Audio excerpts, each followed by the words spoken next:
মইতো 100% আশাবাদী ৰাইজৰ যিটো সঁহাৰি দেখিছোঁ বহু ৰাইজ ওলাই আহিছে আৰু সকলোৱে কৈছে পৰিৱৰ্তনৰ স্বাৰ্থত আমি এইবাৰ BTCত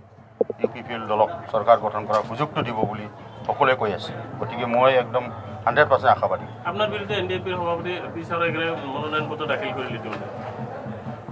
হয় দাখিল কৰিছে বুলি মই গম পাইছোঁ এতিয়া যিয়ে নহওক মষ্ট ৱেলকাম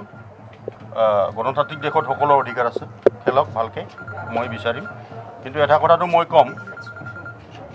বন্দুক লৈ আন্দোলন কৰা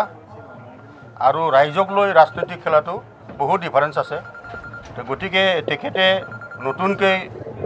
ৰাজনীতি খেলিব ওলাইছে মই ভাবোঁ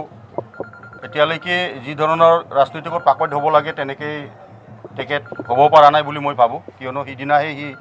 বন্দুক এৰি পেলাই আজি ৰাজনীতিকত সোমাইছে গতিকে সময় লাগিব তেখেতক অলপ এতিয়ালৈকে দেখিব পোৱা গৈছে আপোনালোকৰ দুটা সমষ্টিৰ প্ৰাৰ্থী তালিকা ঘোষণা হোৱা নাই কোন কোন সমষ্টি আছিল আৰু কেতিয়া ঘোষণা কৰিব দুটা সমষ্টি এটা আছে আপোনাৰ পকিৰা গ্ৰাম আৰু এটা আছে খকলাবাৰী বাক্সাত এই দুখন সমষ্টিটো এতিয়ালৈকে ডিক্লেয়াৰ হোৱা নাই আজি হৈ যাব অহাকালি ৰাইজে মোক এই কাৰণে ভোট দিব যে 17 বছৰ BPF চৰকাৰে যিটো শাসন চলালে ইয়াৰ দুৰ্নীতি ভ্ৰষ্টাচাৰ বিভিন্ন জাতি জনগোষ্ঠীৰ মাজত ভুল বুজাবুজি অকল এই 17 বছৰ তেখেতে সৃষ্টি কৰিছে কিন্তু আমি UPPL দলে আমি ৰাইজক প্ৰতিশ্ৰুতি দিছোঁ যে এই অঞ্চলত প্ৰথমে আমি শান্তি আনিম দুৰ্নীতিমুক্ত চৰকাৰ আমি গঠন কৰিম আৰু বিভিন্ন জাতি জনগোষ্ঠীৰ লগত লৈ পেলাই যাতে সকলোৱে ৰাইজৰ সুযোগ সুবিধাটো পাব পাৰে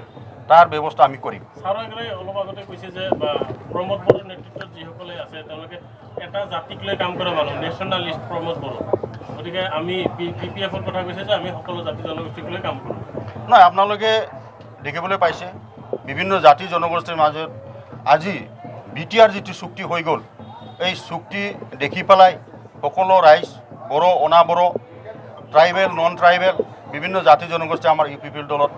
আপোনাৰ ওদালগুৰিৰ পৰা গোসাইগাঁওলৈকে ডেইলি মানুহে আমাৰ পাৰ্টিত যোগদান কৰি আছে গতিকে আমি ক'ব বিচাৰিম যে আমি যি দল আমাৰ UPPL দল সকলো জাতি জনগোষ্ঠীক লগত লৈ পেলাই আমি আগুৱাই যাব বিচাৰিছোঁ কোনোবা যদি আমাক